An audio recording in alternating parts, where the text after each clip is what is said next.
코로나19로 인해서 성도 여러분 많이 힘드셨을 줄로 압니다.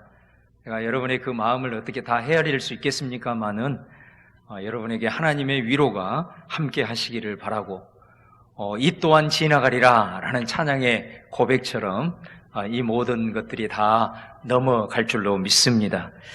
특별히 우리 그리스도인들에게는 2달여 동안 우리가 함께 모여서 예배 드리지 못하는 것이 참 힘든 그런 모습이었을 줄로 압니다.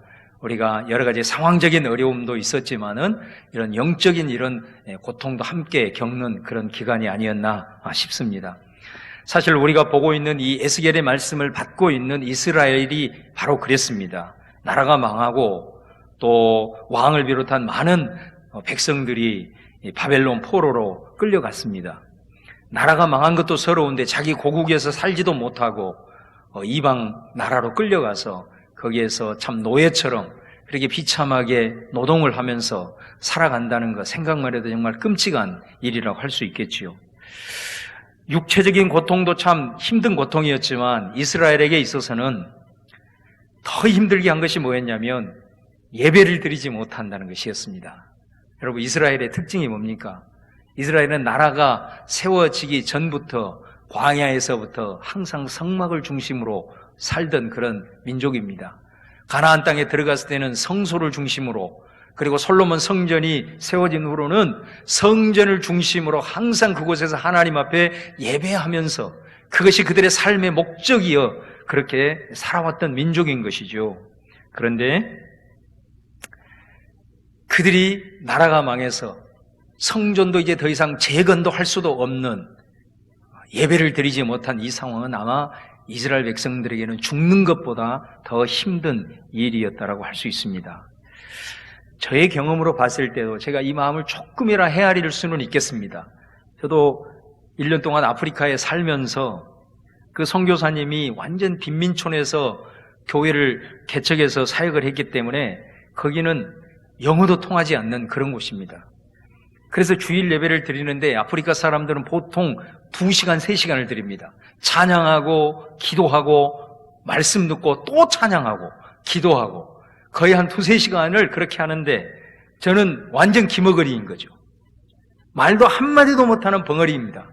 그래서 저는 그 1년 동안 주일 예배가 은혜가 아니라 거의 고통 가운데 정말 몸부림쳤던 그런 순간이었습니다. 그래서 제가 귀국을 하고 첫 번째 예배를 드리는데 정말 예배하는 시작부터 끝날 때까지 정말 내 눈에서 눈물이 멈추지 않은 그런 경험을 한 적이 있습니다.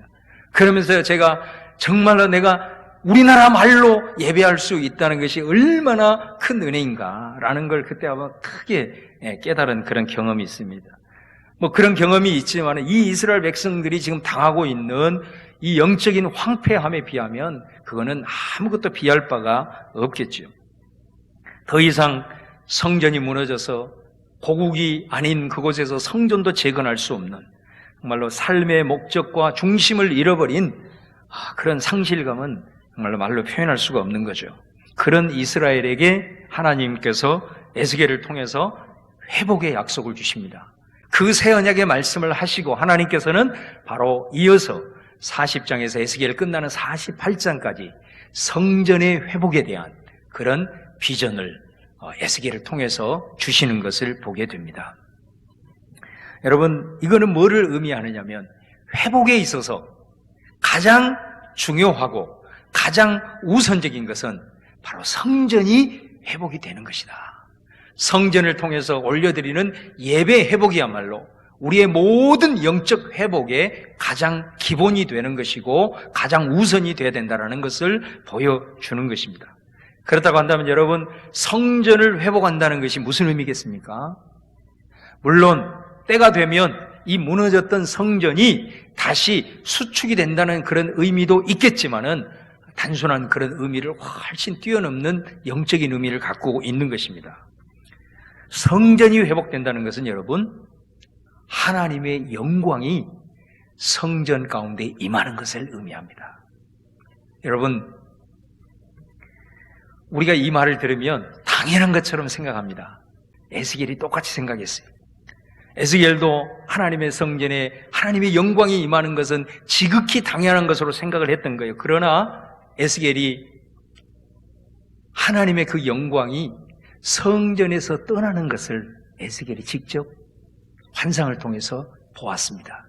그게 이스라엘의 심판의 문맥 가운데 있는데 에스겔 10장 18절 19절 말씀을 함께 보겠습니다.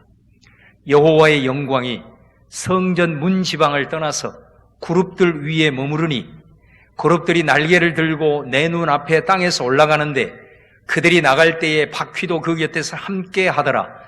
그들이 여호와의 전으로 들어가는 동문에 머물고 이스라엘 하나님의 영광이 그 위에 덮였더라. 여러분, 이 장면은 어떤 장면이냐면 하나님의 영광이 이제 성전을 떠나가는 그런 장면입니다. 근데 여러분, 그냥 하나님이 영광이 성전 문지방에서 나와가지고 동문을 지나서 바로 훅 지나가는 게 아니에요. 19절 말씀에 보면 동문에서 나와서 땅에서 올라가서 잠시 머물고 있었다, 이런 표현이 나와요. 저는 이 대목을 읽고 사실 얼마나 울컥했는지 몰라요. 여러분, 이게 무슨 내용이에요? 하나님의 이름으로 세운 성전이라고요. 그런데 그 성전을 하나님이 이제 떠나는 거예요. 주의 영광이 떠나는데 그냥 떠나지 아니하고 마치 떠나기 싫어서 아주 지극한 그 미련이 있는 것처럼 하나님이 되돌아보는 거예요. 그 아쉬움에 그 하나님의 마음이 이 말씀인 거예요. 이거를 에스겔이 본 겁니다. 하나님의 영광이 그 성전을 떠나버린 거예요. 이제 여호와의 영광이 떠났어도 여자는 그 성전은 화려합니다. 금으로 채색이 되어 있고 온갖 아름다운 장식이 되어 있고 거기에는 여전히 멋진 악기와 찬양과 기도가 있고 또 제사도 성스럽게 드려지는 거예요. 그런데 여러분, 하나님의 영광이 떠난 성전은 그건 껍데기인 거예요. 성전에서 여호와의 영광이 떠난 후에 어떤 일이 벌어지나요? 그 순간부터 이스라엘의 모든 영역이 하나씩 무너지기 시작합니다. 기도의 응답도 사라지기 시작합니다. 백성들의 삶이 무기력해지기 시작하는 거예요. 여러분, 하나님의 영광이 떠난 그 모습을 아주 구체적으로 보여주는 이스라엘의 역사의 한 사건이 있어요. 그게 사무엘상 4장입니다. 사무엘상 4장을 보면 이스라엘이 블레셋과 전쟁을 벌입니다. 근데 전쟁에서 패합니다. 전쟁에서 패하니까 백성들이 제사장에게 부탁을 하는 거예요. 하나님의 언약궤를 가져오세요. 하나님의 언약궤는 하나님의 임재를 나타내는 것이므로 지금까지 언약궤를 앞세워서 전쟁을 했을 때는 우리가 백전백승이니까 이번에 그 언약궤를 모셔다가 그 언약궤를 앞세워서 전쟁합시다. 틀림없이 우리가 이길 겁니다. 그래서 제사장이 그 언약궤를 가지고 온 겁니다. 그래서 언약궤를 앞세워서 블레셋과 2차 전쟁을 벌인 거예요. 그런데 이번에도 대패를 하게 되고 심지어 하나님의 임재를 나타내는 언약궤를 블레셋에게 빼앗겨버려요. 이런 수모를 당한 겁니다. 제사장이 그 전쟁에서 죽습니다. 엘리 대제사장은 그 소식을 듣고 충격받아 죽습니다. 엘리의 자부는 해산하다가 죽습니다. 그런데 그 해산하기 전에, 그 자부가 죽기 전에 그 아이의 이름을 지어줍니다. 그 아이의 이름이 뭐냐? 이가봇이라는 이름이에요. 그 이가봇의 뜻이 뭡니까, 여러분? 하나님의 영광이 이스라엘에게서 떠났다. 저주의 이름인 거예요. 여러분, 하나님의 영광이 떠나니까 여호와의 언약궤가 무슨 소용이 있어요? 그거는 나무 괴짝 그 이상도 이하도 아닌 거예요. 하나님의 영광이 떠나니까 아무런 의미가 없는 것이에요. 거기에서 전쟁도 패하게 되고 하나님의 능력이 없어지는 것이 아니고 하나님의 능력이 여호와의 영광이 떠나니까 나타나지 않는 거예요. 그래서 결국은 예루살렘 성도 무너지고 이 에스겔의 말씀처럼 나라가 망하는 그런 상황까지 된 거예요. 여러분, 이 말씀은 우리 그리스도인들에게 아주 강력한 메시지를 던지는 겁니다.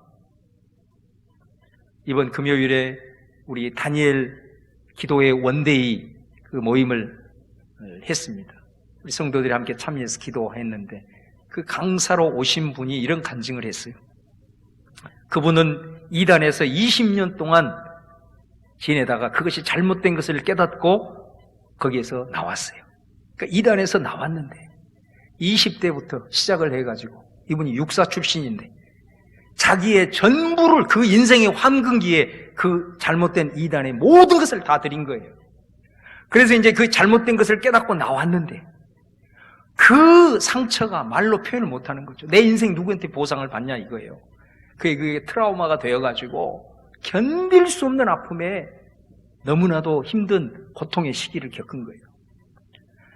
근데 그럼에도 불구하고 결국은 복음을 받아들이고 이제 주님을 영접함으로써 그 상황을 이제 극복을 하게 된 거예요. 그러면서 그분이 그런 얘기 하는 거예요. 그러니까 이단에 빠진 사람들이 이단에서 나오면 그래서 다른 이단으로 많이 간대요. 그 트라우마를 극복하지 못하고. 근데 그분이 이런 말을 하더라고요. 저는 굉장히 그 말이 아주 귀에 지금도 생생해요. 이분이 뭐라고 얘기하냐고. 자기가 이단에 있을 때는 되는 듯 하는데 안 되더라는 거예요. 근데 자신이 하나님 앞에 돌아오니까 안 될 것 같은데 결국은 되더라는 거예요. 할렐루야. 정말로 이게 얼마나 이게 기가 막힌 말이에요, 이게. 여러분, 이단이 여러분 얼마나 열심입니까? 사실 우리 다 인정해야 되잖아요. 우리는 그들의 열심 따라가지 못해요. 그런데 이단에 있을 때 새벽 2시에 일어나서 기도했답니다. 그 이단은 새벽 기도에도 등급이 있답니다. 2시에 일어나서 기도하는 그 1등급이고 우리가 지금 하고 있는 5시에서 기도하는 것은 3등급이에요. 그러니까 이거는 그들은 기도로 쳐주지도 않는데요. 그런 곳에서 자기의 모든 열정, 젊음, 인생을 다 바친 거예요. 그런데 그렇게 열심을 했는데 뭔가 될 것 같다고 안 되더라는 거예요. 이게 이단이에요, 여러분. 여러분, 지금까지 존재하는 이단 중에 지금까지 계속 이어온 이단이 있어요? 하나의 이단도 없습니다. 지금 존재하는 이단도 얼마 못 가서 다 무너지게 돼 있어요. 거짓이니까. 이게 이단의 특징이에요. 뭔가 열심을 가지고 될 것 같은데 결국은 안 되는 거예요. 근데 하나님 앞에 돌아오니 이런 더럽고 이단의 괴수였던 자기를 하나님이 사용하셔서 안 될 것 같은데 결국은 돼서 지금은 우리나라에 300여개 지부를 거느리고 전 세계 67개국의 지부를 거느린 하나님의 복음 사역자로 거듭났다는 거예요. 여러분, 이게 복음의 능력 아니겠습니까? 하나님의 영광이 우리를 덮고 있기 때문에 안 될 것 같은데 여러분의 인생은 반드시 하나님께서 되게 하실 줄로 믿습니다. 복음의 능력이요, 이게. 여러분, 사실 이게 이단만의 이야기는 결코 아니라고 여겨집니다. 우리 가운데서도 내 예배가 무너지고 있는데 내 힘으로, 내 지혜로 잘 될 거야. 이런 미혹의 영의 속임에 넘어가는 성도들이 얼마나 많아요. 여러분, 여러분의 예배 현주소가 어디예요? 여러분의 신앙의 현주소가 어디입니까? 우리의 예배 가운데, 우리의 신앙의 여정 가운데 하나님의 영광이 떠난다. 여러분, 이 의미를 깊이 되새겨야 합니다. 특별히 마지막 시대를 살아가고 있는 지금은 더욱 그렇습니다. 하나님의 영광이 성전을 떠나는 비전을 보고 난 다음에 이제 에스겔에게 하나님께서 43장에서 성전을 떠났던 하나님이 다시 성전으로 돌아오시는 비전을 보여주시는 거예요. 에스겔 43장 4절 5절입니다. 여호와의 영광이 동문을 통하여 성전으로 들어가고 영이 나를 들어 데리고 안뜰에 들어가시기로 내가 보니 여호와의 영광이 성전에 가득하더라. 여러분 한번 생각을 해보세요. 만약에 여러분이 기도를 하고 있다가 하나님께서 은혜 주셔가지고 환상을 봤어요. 환상을 봤는데 우리 교회에서 주일 예배가 드려지고 있는데 환상 가운데 하나님의 그 영광이 구름처럼 예배 가운데 다 임재해 있는 걸 내가 본 거예요. 그리고 예수님은 요한계시록의 말씀처럼 교회 사이를 거니신다 그랬잖아요. 성도 사이를 예수님이 거니시면서 아픈 자, 병든 자, 마음이 상한 자를 만져주시고 안아주시고 안수기도 해주시는 이 환상을 여러분이 기도 가운데 봤다고 생각해봐요. 아마 그러면 여러분은 그 순간부터 예배드리는 자세가 달라질 거예요. 그 감격이 여러분 평생 갈 것 아니겠습니까? 에스겔이 이 경험한 거예요. 에스겔이 하나님의 영광이 성전을 떠나는 것도 보고, 그리고 그 떠났던 하나님의 영광이 성전에 돌아오는 것을 지금 보는 거예요. 그러니 그 에스겔의 감격이 어떠하겠느냐 이 말이에요. 여러분, 그 성전이 회복이 되는, 하나님의 영광이 임재하는 것이 이루어짐으로 말미암아서 예배가 온전하게 드려지고 드러나지 않았던 여호와의 능력이 그 성전 가운데 흘러서 백성들의 삶 가운데 일어나기 시작했다 이 말이에요. 이 성전의 회복을 환상으로 보여주면서 하나님의 영이 에스겔을 데리고 성전 구석구석을 데리고 갑니다. 마치 지금 에스겔은 바벨론에 있어요. 근데 수천 킬로 떨어진 예루살렘 성전에 마치 영계를 여행하는 것처럼 들어가서 성전 구석구석을 이제 보는 거예요. 회복될 성전을 보는 거예요. 근데 여러분, 에스겔을 안내하는 사람이 있는데 그 사람 손에 뭐가 들려 있느냐면 측량을 하는 도구를 손에 들고 있는 거예요. 그러니까 여러분, 우리 교회든 무슨 건물을 항상 먼저 지을 때 측량부터 하잖아요. 그러니까 이 회복될 성전의 비전을 보여주면서 에스겔을 영적으로 안내하는 그 사람의 손에 측량 도구를 쥐고 있다는 건 뭐냐면 무너진 곳을 수축한다는 의미잖아요. 여러분, 여기에서 무너진 곳과 여호와의 영광이 그러면 왜 떠났는지 이 연결점이 여기서 나오는 거예요. 40장에 처음으로 성전을 측량을 할 때에 첫 번째로 측량한 곳이 어디냐면 성전 담이에요. 담. 성전을 둘러싸고 있는 담을 제일 먼저 측량을 해요. 그 말은 무슨 말이에요? 그만큼 이 담이 중요하다는 거고 이 담이 사실은 무너졌다는 거예요. 측량을 한다는 것은 다시 보존해서 다시 세운다라는 의미이겠죠. 42장 20절 말씀에 그 말씀이 나와 있어요. 그가 이같이 그 사방을 측량하니 그 사방 담 안마당의 길이가 500척이며 너비가 500척이라. 그 담은 거룩한 것과 속된 것을 구별하는 것이더라. 여러분, 여기서 말하는 회복하는 성전은 단순히 무너졌던 성전을 다시 물리적으로 재건하는 것을 넘어서서 여기서는 영적인 분명한 회복의 의미가 담겨 있는 거예요. 담이 무엇을 의미하죠? 거룩한 것과 속된 것을 구별하는 경계다라고 말해요. 그 담이 무너진 거죠.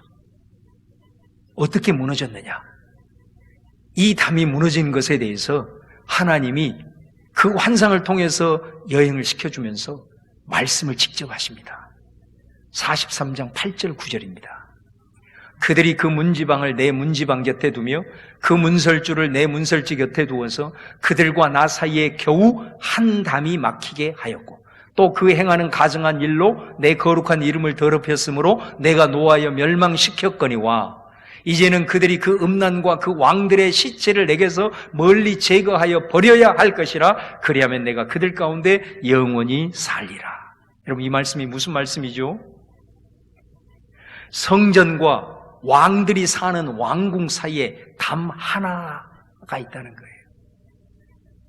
성전이 있어요. 담 하나 사이에 솔로몬이 자신의 왕궁을 짓잖아요. 담 하나 사이로 성전과 왕궁이 있는데 담 하나 사이에 성전에서는 왕들이 와서 하나님 앞에 제사를 드리는 거예요.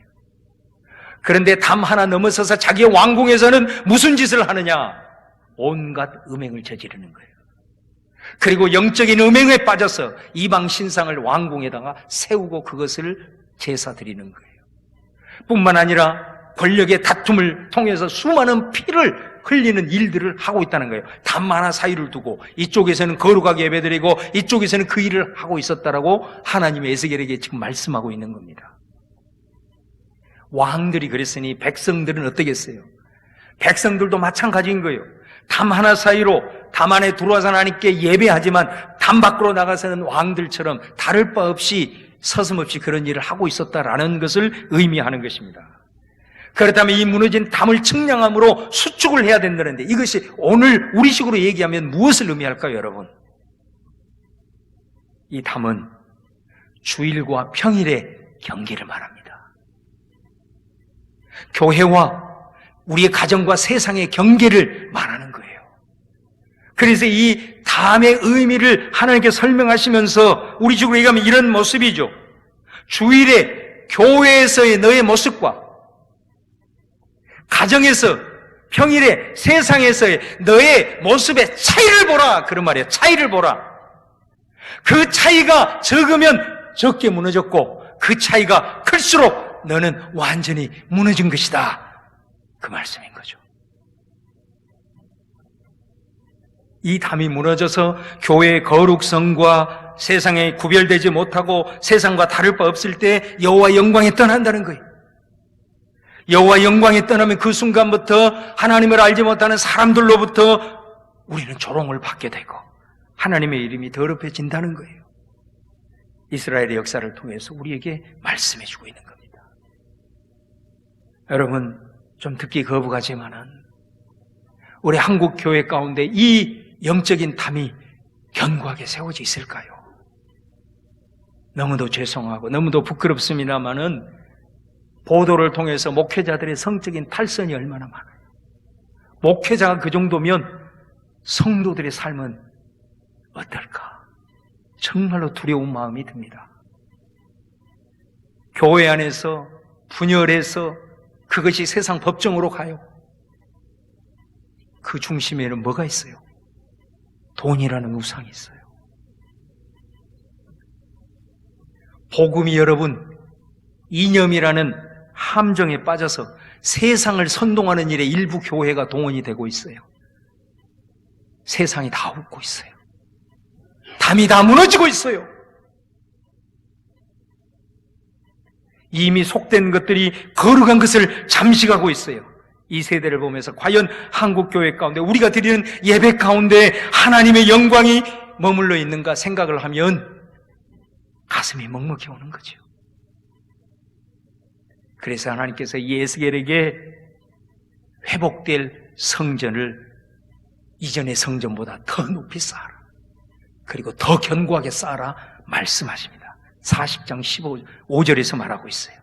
내가 본즉 집 바깥 사방으로 담이 있더라. 그 사람의 손에 측량하는 장대를 잡았는데 그 길이가 팔꿈치에서 손가락에 이르고 한 손바닥 너비가 더한 자로 6척이라. 그 담을 측량하니 두께가 한 장대요 높이도 한 장대며.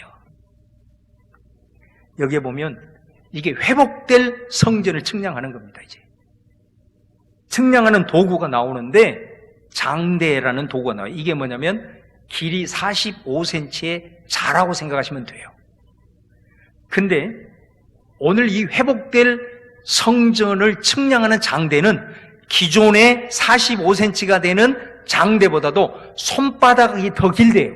그러니까 이 길이는 보통 7cm 정도로 보는 거예요. 그러니까 그 장대가 52cm가 되는 거예요. 하나님이 회복될 성전의 담을 측량하니까 기존의 담으로 보면 이게 성경 6척이라고 나오거든요. 그러면은 이 6척을 계산해 보면 270cm가 나오고 2m 70이 나오는 거예요. 그런데 새롭게 지어질 이 담은 높이가 손바닥만한 장대가 기니까 3m가 훌쩍 넘는 거예요.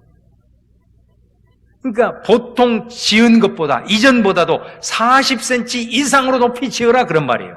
근데 오늘 말씀해 보면 성 높이도 6척이지만 성 넓이도 6척이에요. 여러분 한번 생각해 봐요. 보통 우리 담을 쌓을 때 담은 높이 짓지만 그 담 높이만큼 넓이는 짓지 않잖아요. 이 넓이는 좀 좁거든요. 근데 오늘 말씀은 넓이도 높이도 똑같이 해라 이렇게 말하고 있는, 이 말은 뭔 말이죠? 회복될 성전의 담은 높이 짓고 그만큼 튼튼하게 지어야 된다. 이전의 성전은 세상에 속된 것이 그 담을 타고 넘어왔기 때문에 이제는 높이 지어야 되고, 그리고 이전에 성전의 담은 쉽게 무너져서 세상에 속된 것이 들어왔으니 이제는 더 견고하게 지어라. 그런 말씀이 되는 거예요. 여러분, 회복된 성전은 뭐냐? 바로 세상에 속된 것이 안으로 들어오지 못하도록 교회를 지키는 거예요. 담이 무너지면 여호와의 영광이 떠나가고 세속으로부터 교회를 굳건히 지키면 그것이 하나님의 영광이 임한 것이고 내가 영원토록 너희와 함께 할 것이다라고 말씀하고 있는 겁니다. 회복될 성전을 보여주면서 한 가지를 더 보여주십니다. 그게 오늘 봉독한 47장 1절이에요. 그가 나를 데리고 성전 문에 이르시니 성전의 앞면이 동쪽을 향하였는데 그 문지방 밑에서 물이 나와서 동쪽으로 흐르다가 성전 오른쪽 제단 남쪽으로 흘러내리더라. 이게 성전 동쪽 문이 성전 출입문이에요. 근데 그 문지방, 우리로 말하면 문의 문턱 아래 문턱이 문지방이거든요. 근데 문턱에서 물이 나오는 거예요. 근데 물이 끊임없이 나오는 거예요. 근데 그 물이 밖으로 나와서 흘러가는데 물이 계속 나와서 재보니까 한 번을 재보니까 무릎에 닿고 한 번은 재보니까 허리에 닿고 한 번은 재보니까 이제는 헤엄치지 않으면 건널 강이 되었어요. 아니 성전에 무슨 그렇게 많은 물을 저장을 했길래 그 물이 그렇게 많이 흘러나오냐. 그게 아니에요. 성전에서는 샘물이 솟아난다 이 말이에요. 하나님을 통해서 성령의 생명수가 계속해서 솟아나요. 마르지 않게. 그래서 성전을 두루 적시고 그것이 이제는 충만해서 흘러가는 것을 보여주고 있는 환상이다 이 말입니다. 근데 그 물이 흘러나가서 닿는 곳곳마다 어떤 역사가 나타나느냐. 47장 9절 말씀입니다. 이 강물이 이런 곳마다 번성하는 모든 생물이 살고 또 고기가 심히 마르니 이 물이 흘러 들어감으로 바닷물이 되살아나겠고 이 강이 이르는 각처에서 모든 것이 살 것이며 이 성전에서 흘러나오는 물이 세상을 가서 적시는 곳마다 어떤 역사가 일어나냐? 살아나는 역사가 일어난다는 것입니다. 살아나는 역사. 그래 생명수인 거죠. 생명수. 여러분 아까 담을 통해서 성전은 세상의 파도가 속된 파도가 들어오지 못하도록 견고하게 담을 세워야 한다고 했잖아요. 그렇다고 여러분 세상과 단절하라는 의미는 아니잖아요. 교회는 세상과 늘 통해야 되는 거죠. 어떻게 통해야 되느냐? 방향이 중요하다 이 말이에요. 화살표 방향이 세상에서 교회로 오는 화살표 방향이 아니라 그 화살표 방향이 거꾸로 가가지고 교회에서부터 세상으로 가는 그 화살표 방향이 되어야 그것이 정상적인 모습이다라는 것입니다. 그러면 이 물이 세상으로 가기 위해서는 어떻게 해야 될까요? 먼저 교회 안에서 하나님의 성전 안에서 그 생명수로 충만해야 되겠죠. 충만이라는 것은 그것이 가득 차서 흘러 넘쳐야 흘러가는 것이기 때문에 그렇지요. 여러분 성전을 대체한 교회는 어떤 곳입니까? 공동체입니다. 모여서 이 하나님의 생명을 충만하게 경험하는 곳이 교회예요. 그래서 교회에서는 하나님을 만나고 그 하나님으로부터 나오는 생명수가 우리 안에 들어옴으로써 우리 안에 죄가 씻어지는 거예요. 그리고 그 죄가 주는 사망의 두려움을 우리 안에 다 벌거벗겨내는 거예요. 그래서 교회는 그 하나님을 만나기 위해서 예배하는 곳이에요. 그래서 예배가 중요한 거예요. 여러분 교회는 어떤 곳입니까? 하나님을 만나서 영적으로 치유받은 사람들이 만나서 교제하는 곳이에요.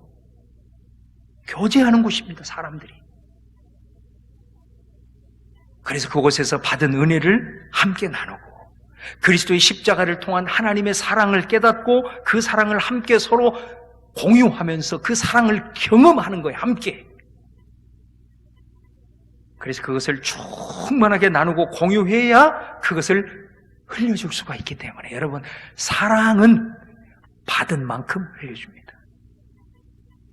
부모님이 됐든 누군가가 됐든 사랑은 받은 만큼 흘려줄 수 있다는 겁니다. 그러니까 어렸을 때부터 사랑을 못 받은 사람은 사랑을 못 흘려줘요. 마찬가지입니다. 교회에서 우리 공동체 지체들을 통해서 은혜가 서로 공유되어서 받은 은혜만큼만 우리는 세상에 무리를 흘려줄 수가 있는 겁니다. 그래서 여러분, 우리가 이렇게 교회, 세상에 살다가 교회 오면 어때요?